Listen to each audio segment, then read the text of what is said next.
Welcome to It's Been How Long?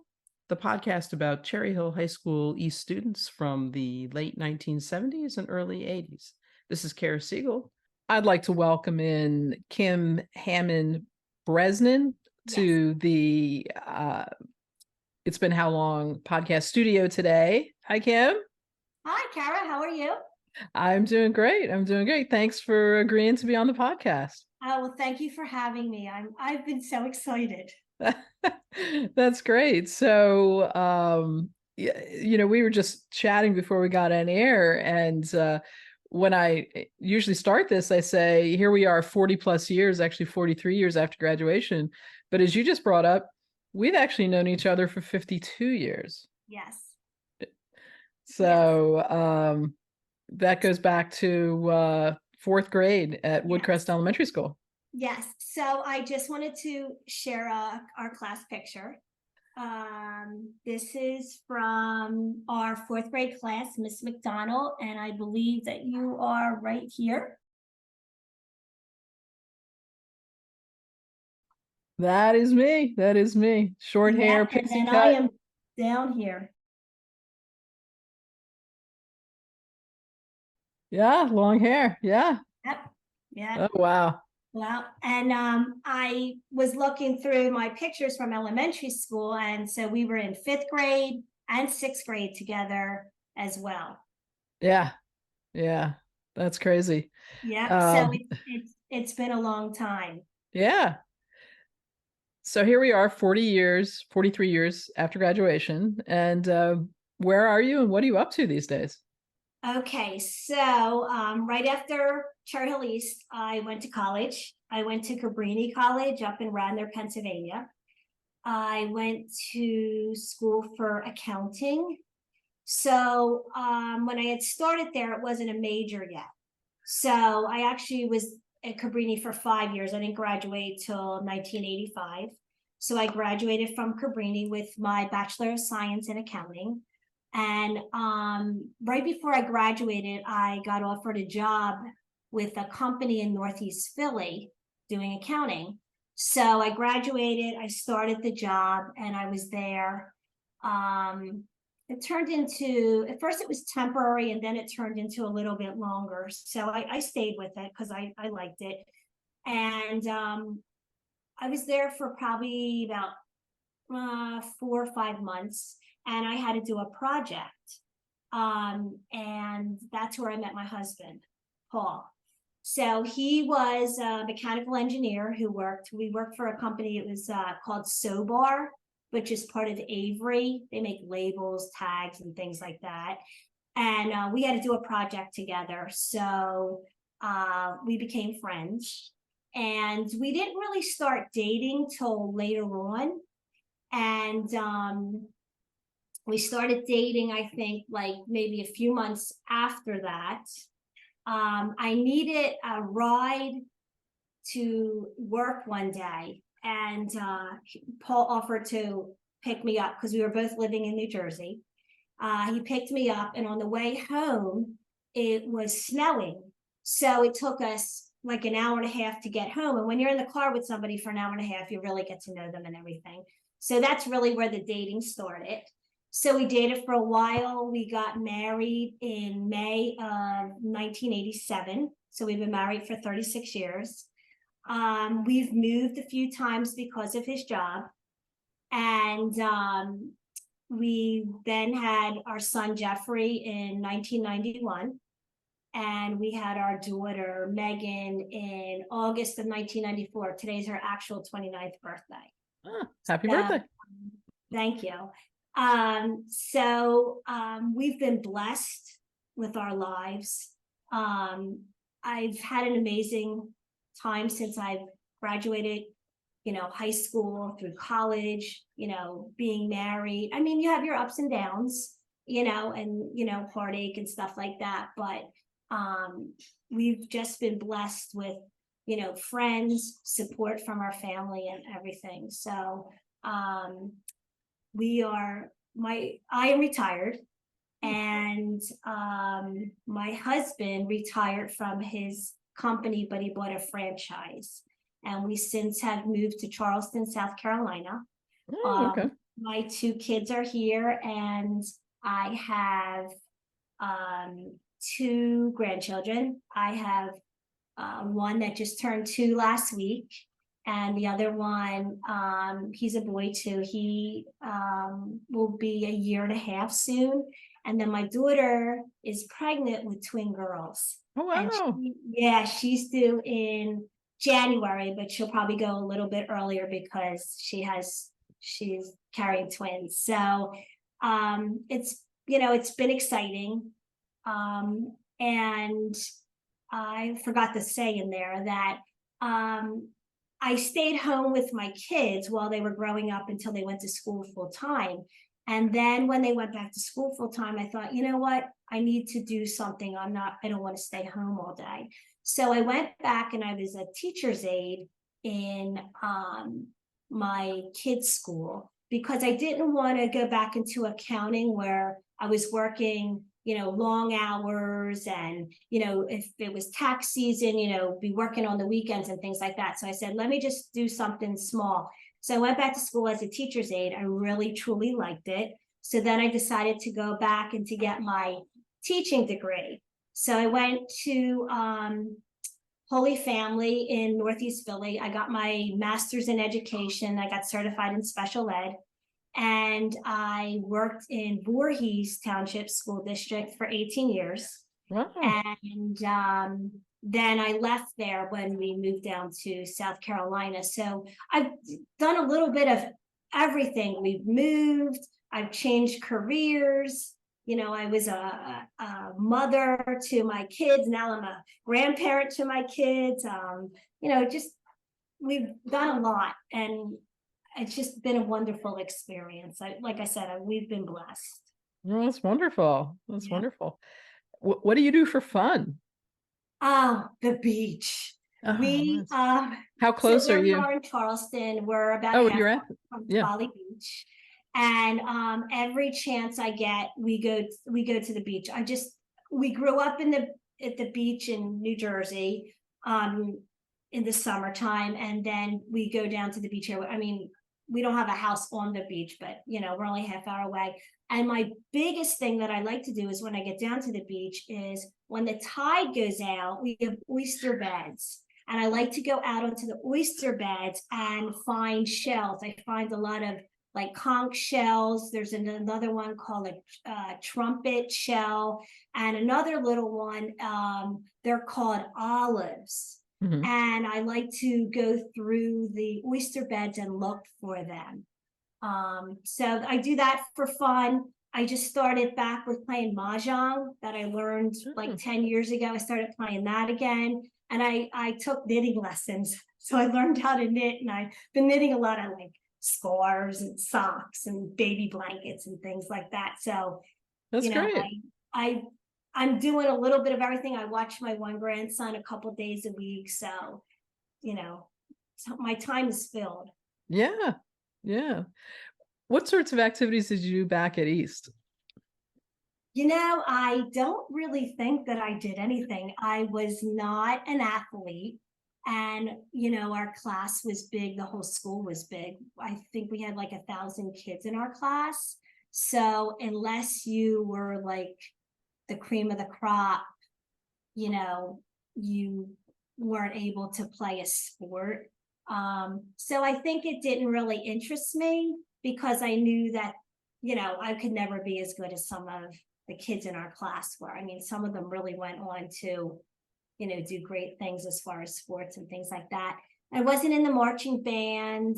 I wasn't in drama or anything like that. So I really didn't do anything in high school. Just we went to football games and basketball games, but was never like a part of them in them. Did you have a job? Did I have a job? I did in the summertime.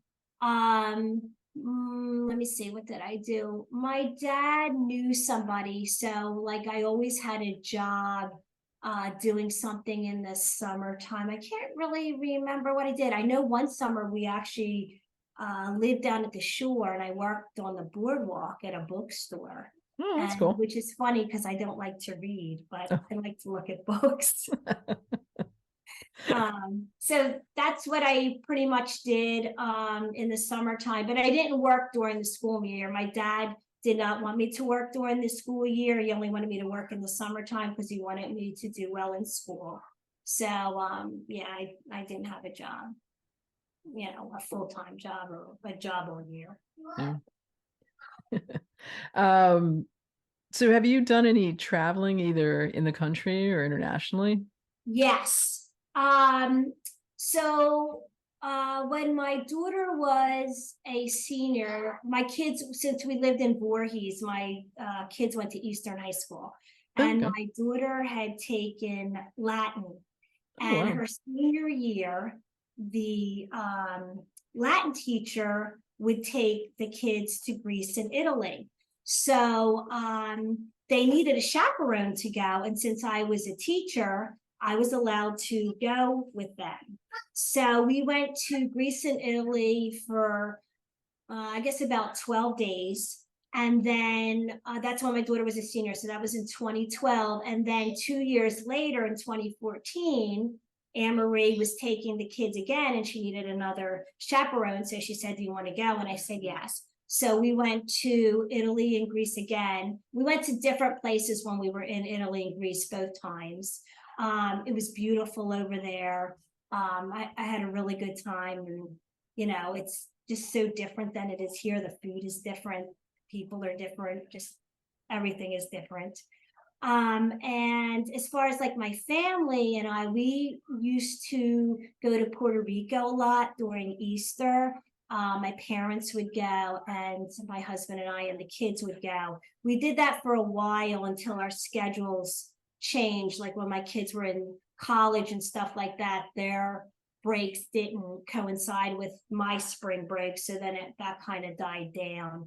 Um, and here, like if we have a wedding or something like that, we'll go to that. But since COVID has happened, we haven't traveled outside the United States, and we really haven't done too many things. Besides like going to weddings and things like that. I don't know if I feel safe going to other countries right now because everything that's going on in the world. So I guess we'll just stay put here in South Carolina. Which is a beautiful place. Charleston's amazing. Yes, it is. It's got a little bit of like New Jersey, but it's got a southern charm too. And I guess I have an accent because people will say, "Where are you from? Are you from New York?" And I'm like, "No, I'm from South Jersey." And they're like, "Well, you have an accent." Well, to me, I don't, but I guess to them I do because they all have that Southern drawl with you all, and some of the things I can't understand what they say if they're really thick Southern draws. But yes, it's beautiful here. The weather is amazing. We don't have any more snow to shovel. It doesn't get bitter cold in the winter where you need earmuffs and the big parka. So that's one thing that I enjoy. But in July and August, it is very hot here. Yeah. I don't know if you remember, so I went down to Virginia to go to college and then stayed and then did residency up in Michigan, but ended up back Virginia and then North Carolina. So I have lived more of my life in the South than I have in the North when it comes down to it. So I have adopted y'all. It's functional, but so is you guys. But Yes, yes. so was there a class or a teacher at East that influenced you beyond high school? Um, what I really liked about in East, I tried to take more math classes and accounting, and I don't remember what teachers that I had, but I think that's what made me decide my path for college and things like that I wanted to do something with numbers. Mhm. But I don't recall their names. Yeah. um I, you know, I don't even I don't even remember like some of the principals. I mean, there's some teachers that still stood out, but you know, I don't really remember a lot of my teachers' names and things like that. And I guess because it's just been such a long time and so many things have happened since then. Yeah. No, I'm the same way. Yeah. Um, did you have a high school sweetheart? Yes, I did. Do you want me to tell you his name? It's up to you. It was Kevin McDonald. So I haven't spoken to him in a while. I mean, I'm friends with him on Facebook. The last I know that he was living in Washington, the state of Washington. I think it was the state of Washington, but I'm not sure if he's retired or what he's doing. But we went out, I think it was the end of our senior year and into our freshman year of college. But I know that he's on Facebook and we've talked a couple of times, like something happened or whatever. So but I haven't seen him in probably the 40 years. Do you have friends from East you're still in touch with? Yes. So Connie Reichel, I still see her often. We make a point to see each other when I go home. She's always gracious enough for me to stay with her. And through her, I still talk to Jennifer Jerome and Robin Van Leer. And I mean, there's other people on Facebook that might get in touch with me or send me a happy birthday, which you always do, and I appreciate that. Thank you. But when I go home, if I run into somebody, I run into somebody, but not specifically see them anymore, if that makes sense. It's just really Connie, and I see Robin and Jennifer, and yeah, that's pretty much it. Was there anyone you were tight with you lost touch with?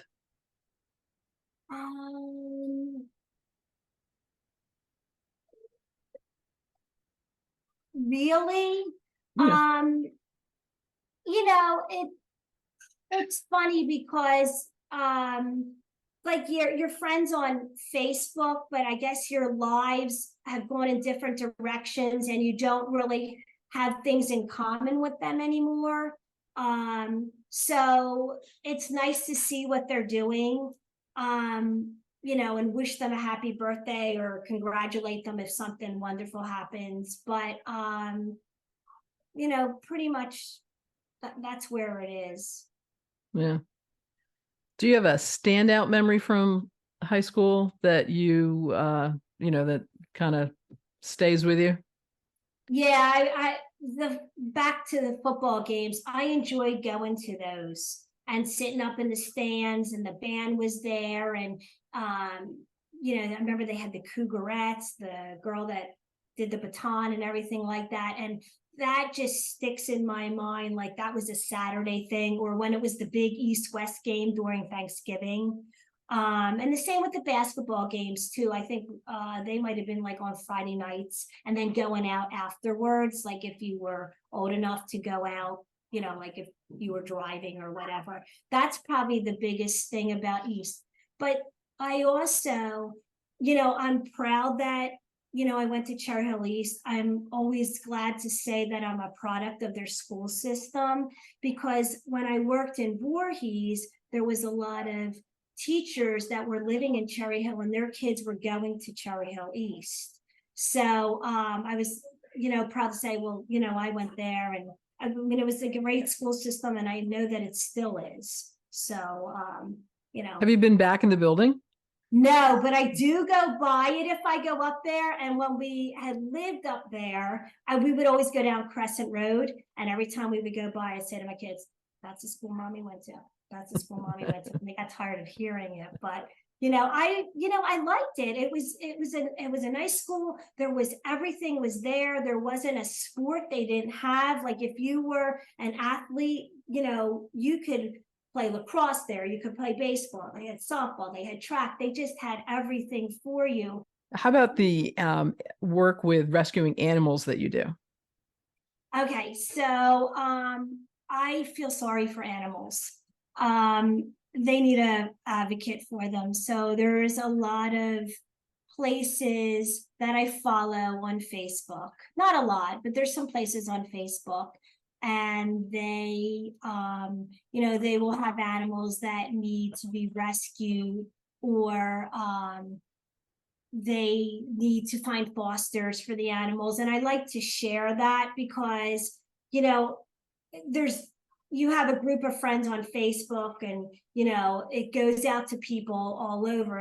As for me, like friends that I went to college with, friends that I went to high school with, friends that I have acquired now as an adult. And I just like to share those posts for the animals, because you never know, somebody might see it and say, you know what, I'd like to adopt that. I lost my dog or my cat, and I'm going to go and adopt another one. One time I've had 5 shelter cats. I felt sorry for them.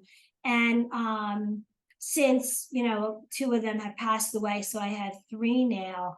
And I just feel so sorry for them. There's just so many animals that are killed, or they're abused and they're neglected. And I just try to share with my friends, Facebook, that there's animals out there that need a home. And some people, their kids have gone off to college, they're empty nesters, and they can use an animal at their house, or have a companion, or if they lost their spouse or something like that. So I just feel sorry for them. I always have. So I like to spread what I see out there. You never know who's going to find somebody, friend for a friend. That's great. That's great. So we're back in 1980, and you graduated, you're looking out 43 years, 40 plus years. Is this where you saw yourself? Uh yes, not so much in my career wise as going from accounting to teaching. But as far as having my family, my kids, my grandchildren close by, we do family things together. Yes, because that's how I grew up. We always did stuff with my grandparents. Then when my kids were young, they did stuff with my parents. And I'm trying to continue that tradition with my grandchildren.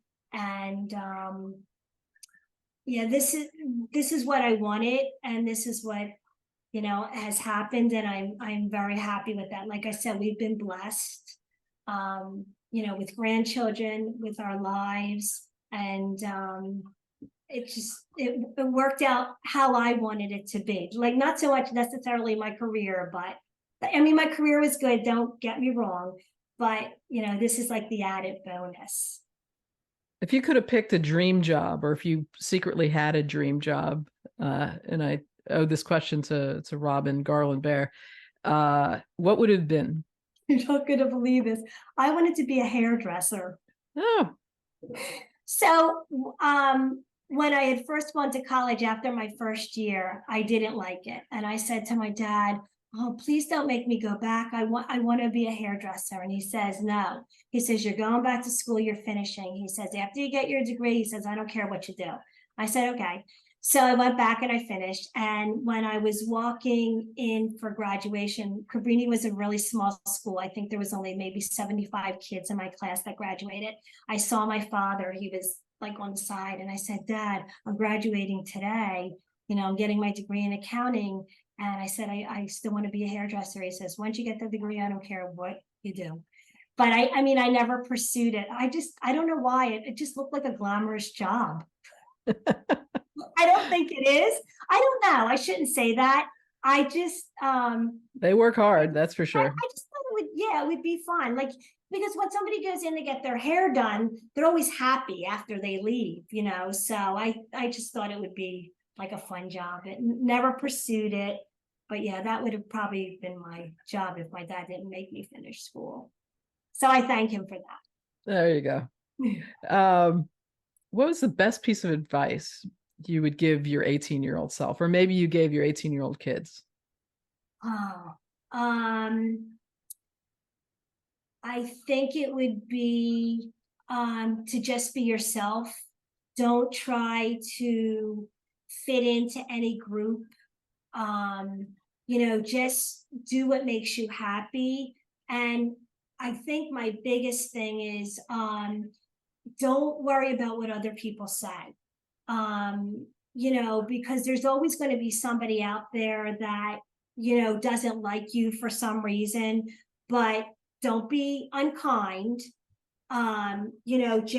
Just be yourself and do what makes you happy. And another thing that I've learned as I've gotten older too is to be kind to everyone that you come across. You never know what they are going through. And I think when you're younger, you don't realize that so much, but as you get older, you never know what somebody is when they go home, what they're going through, whether they don't they're abused, or they don't have money to put food on the table, or they're going through a health crisis or something like that. So I think that that's something that you always have to think about is, to just be yourself, be kind, and don't worry that if you don't fit in, because later on in life, you fit in, and who cares what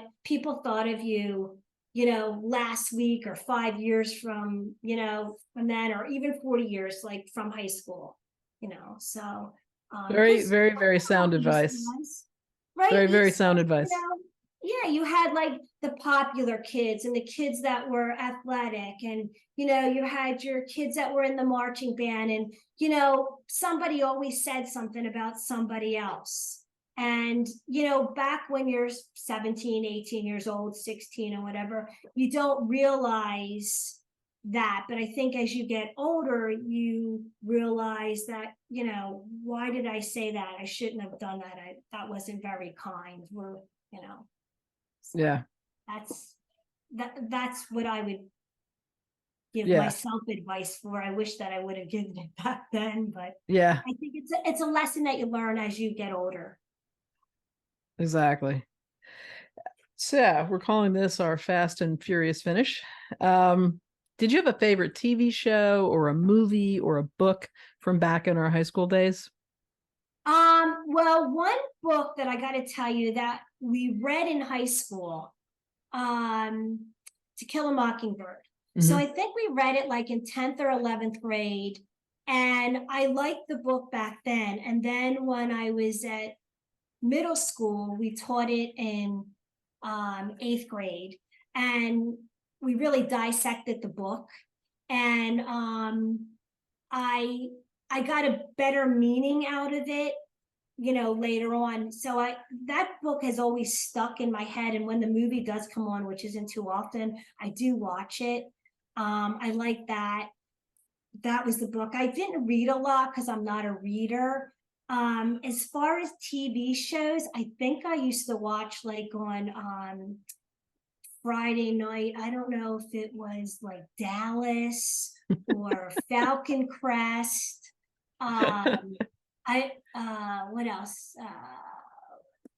Knots Landing. I don't know if that was I, on I back think then. that's yeah, I think they were. I think they were. Yeah, Yeah, that's funny. I like those soap opera type shows. In fact, this is bad to say, but I still watch General Hospital 43 years into it. I still watch it. I guess because it just continues, it never ends. That's You know. funny.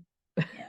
Is Tony Geary or whatever his name is still on there? Oh no, he's not on anymore. He's presumed dead, but on soap opera world, you You just never know. never know who's going to come back. And they do come back, and they Yep. leave, and then they come back again. So Yeah. I think that's what's exciting about it. And it's General Hospital has been on for 60 years. So, it's almost as old as We I are. am. Yeah. So, do you have a favorite musical group or genre of music, artist? Yes. So, well, I still love 80s music. Okay. 80s music. I think it's the best era of music. I liked Billy Joel. I still like him a lot. Genesis. You know, I think that was another group like at Cherry Hill East. Like there was the kids that really liked rock and roll.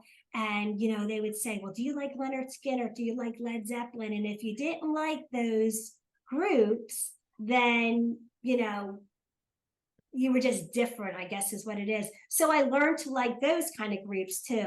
I'm not into the heavy metal, but I do like rock and roll, like, you know, Led Zeppelin and Pink Floyd. And I still like to listen to them. And, you know, 80s music. I always have music on. And I'm trying to instill that into my grandsons too, to like that kind of music. I instilled it in my children and they like music. And I'm trying to instill it into my grandsons too, music to like.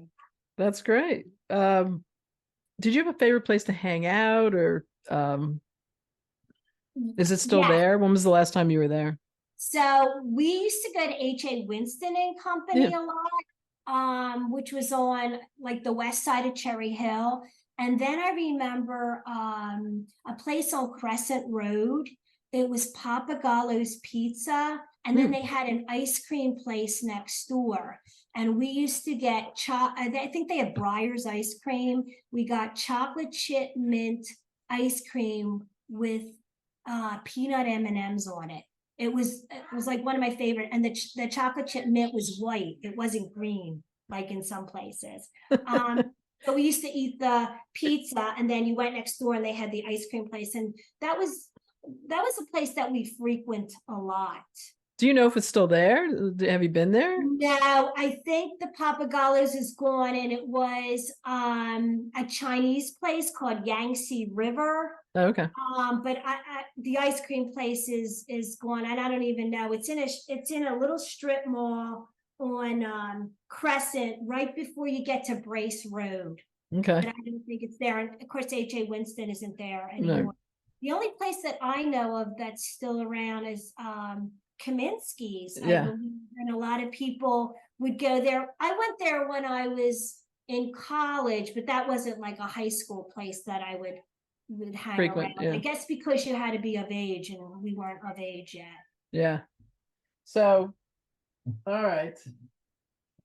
So here we go. Let's see. I I got it. can't read that quote. I will read the quote, but you can see the photo. Yes. Okay. So the quote is friendship is a bridge. Across it pass those things we long to share, our hopes, our dreams, our heartaches, our triumphs, and our failures. Okay. So you're happy with your picture and happy with your quote? Yes. And it's true. Yeah. Um, your friendships, you have to maintain them. You have to keep up with them. You have to be there in the good and the bad. And my friends have been for me. Whatever, like a death of a parent or losing a job or whatever. And I believe in, what I wrote. I couldn't even remember what I wrote, but yeah, I think friendship is important, and I think it's part of your life, and I think you need your friends. Yeah. Yeah, for sure. Mhm. So I'm guessing you were not on the yearbook staff, so you don't know why we have this No, Western why theme. is the Western? Yeah. No. Okay. It's called Eidolon or Eidolon. Eidolon. Yeah, I think it's Okay. Eidolon. Yeah. Yeah. No, But I don't know why it is the Western, and I remember the cover of it like had texture to it, and the yep. pages were kind of like old looking. Yep. Yep. Yeah. I I No. don't know. It wasn't like we got to vote for a theme. No. No. No. So my quest goes on. So any last things you want to tell people out there who might be listening? No. I'm just glad I got to meet the people that I did it, through middle school and high school. And, sometimes, um, you hear about something from somebody and, like where they've gone on. And, it just makes me proud to say, wow, I knew that person, so, Yeah. that's, that, I guess that's about it. I just, I thought our class is a great class. And I enjoyed my time there, and, you know, I hope everybody is well. Yeah. Yeah. Well, Kim, thank you so much for spending time with me this morning and telling us about what you've done over the past 40 odd years. And it was great catching up. Thank you so Thank you, you much. too. And it was so good to see you, as well, because we go back farther. So thank you for Yeah. giving me the opportunity. I very much appreciate it. All right. Well, you have a great day. Thanks, you too. Bye. Thanks for joining me on It's Been How Long? The podcast about Cherry Hill High School East students from the late 1970s and the early 80s. A shout out to my cousin Brad Corbett, whose podcast We Weren't Friends in High School inspired me to do this podcast and whose advice and encouragement have been so helpful. Thanks also to my husband, Randy Coughdale, who read all the fine print on the podcast hosting website so I wouldn't have to. And thanks to Jeff Lyons, content consultant and guinea pig, and to Deborah Smead, also content consultant. And thank you to all our classmates who are listening in. See you next week.